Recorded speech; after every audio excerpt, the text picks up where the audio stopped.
Firman Tuhan tidak pernah gagal menyampaikan apa yang dikehendaki Tuhan. Firman Tuhan juga berkata, langit bumi boleh berlalu, tapi firman-Ku tidak berlalu. Alangkah sukarnya langit dan bumi ini berlalu. Tidak mungkin pun, saudara. Walaupun itu mungkin, saudara, tapi firman Tuhan tidak berubah, tidak berlalu. Biarlah kita percayai sepenuhnya firman Tuhan ini, karena firman Tuhan sangat teguh, tidak bergoyang, sangat stabil, tidak berubah. Mengapa? Karena firman Tuhan itu Tuhan sendiri. Pada mulanya adalah firman. Firman itu bersama-sama dengan Allah. Firman itu adalah Allah sendiri.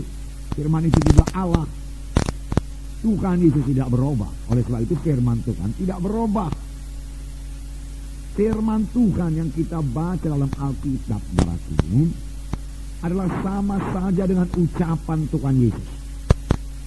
Sekiranya Tuhan berdiri di muka kita dan mengajari kita, maka apa yang diucapkan Tuhan Yesus adalah apa yang tertulis dalam Alkitab ini. Tuhan Yesus tidak akan keluar daripada firman-Nya. Oleh sebab itu kalau kita mau mengenal Yesus, kita kenal lagi firman-Nya lebih dalam. Kita mau kenal saudaraku jalan-jalan Tuhan, kehendak Tuhan, kita kenal firman-Nya. Itu sebabnya buku Kolose mengatakan, hendaklah perkataan Kristus itu diam dalam kamu dengan limpahnya, dengan segala kekayaannya. Jadi firman Tuhan kita berikan tinggal dalam hati kita dengan segala kekayaannya, jangan dengan miskinnya. Yaitu biarlah kita sebagai spons, ya saudaraku, yang mengisap air, ya. Spons itu saudaraku yaitu satu busa, satu karet, saudaraku, itu dari bahan plastik, itu saya kurang ngerti, tapi kalau dicelupkan dalam air, dia isap air itu. Dia mengisap air. Ada juga orang memakainya sebagai menggosok badannya, dicampur dengan sabun, saudaraku, dan dia gosok dengan spons itu. Dan kalau spons itu saudaraku taruh dalam air, dia isap air. Dan kalau spons itu dipicit, saudaraku, keluar airnya, ditekan keluar airnya, saudaraku. Demikian kalau kita ini penuh dengan firman Tuhan, saudaraku. Firman Tuhan berdiam dalam kita dengan segala kekayaannya, tidak miskin. Maka ada persoalan yang kita hadapi, apa yang keluar adalah firman Tuhan. Kita dikritik, kita dapat mendapat tekanan, mendapat aniaya. Maka apakah reaksi kita? Firman Tuhan. Karena firman Tuhan sudah berdiam dengan kayanya dalam hati kita. Kalau kita kaya dengan firman Tuhan, saudaraku, kita juga kaya dalam segala perkara. Amin, saudaraku. Kalau saudara kaya dengan firman Tuhan, saudara juga kaya dalam segala perkara. Segala perkara apa saudara berkata? Saudara kaya dengan kesehatan, saudara kaya dengan pengertian, pengetahuan jalan Tuhan, hikmat Tuhan, saudara kaya. Ditambah lagi saudara kaya dengan berkat materi. Kalau saudara kaya dengan firman Tuhan. Amin, saudaraku. Mahal sekali firman Tuhan ini. Oleh sebab itu, saudaraku, jangan perlakukan Alkitab ini sebagai buku biasa. Kertasnya kertas biasa. Amin, saudaraku. Tulisannya, tintanya tinta biasa. Amin. Tapi isinya tidak biasa. Isinya jauh di atas ilmu-ilmu dunia ini, pengetahuan dunia ini.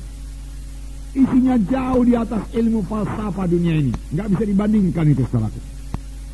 Karena isinya firman Tuhan, saudaraku. Firman Tuhan yang tidak berubah dari zaman ke zaman, saudaraku. Sebenarnya Tuhan mau menunjukkan kuasanya dalam sidangnya. Karena Tuhan kita itu namanya ajaib. Saudaraku, tiap-tiap kali Tuhan bergerak mesti ajaib. Mengapa gereja kurang mujizat Tuhan?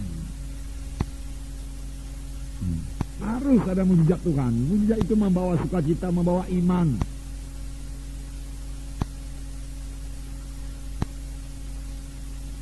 Tabur firman Tuhan yang benar, maka saudaraku akan terjadi mujizat Tuhan.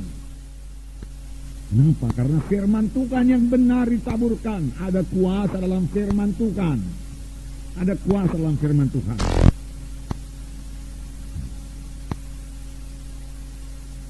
Saudaraku, waktu Tuhan Yesus menyembuhkan, yang dipakai Tuhan Yesus hanya firman Tuhan.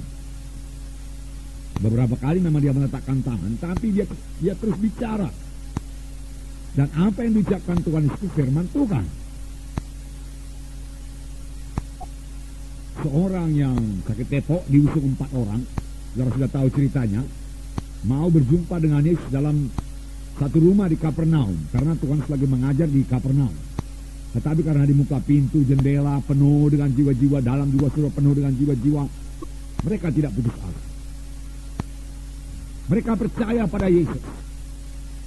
Siapa saja yang percaya pada Yesus pasti menerima kuasa Tuhan. Sampai sekarang. Lalu dia naik ke loteng, dia buka atap, dan dia buka loteng, dia ulurkan orang sakit tepok itu ke bawah. Tepat di muka Yesus. Marahkah Tuhan Yesus? Tidak. Apakah dikatakan Tuhan Yesus? Kukatakan kepadamu, anakku, bangkit, angkat tempat tidurmu, berjalan. Orang itu percaya, dia bangkit, dia angkat tempat tidurnya, dan dia berjalan. Sembuh. Tuhan Yesus mengucapkan firman Tuhan. Firman Tuhan yang diucapkan itu berkuasa. Dan itu tertulis dalam Alkitab.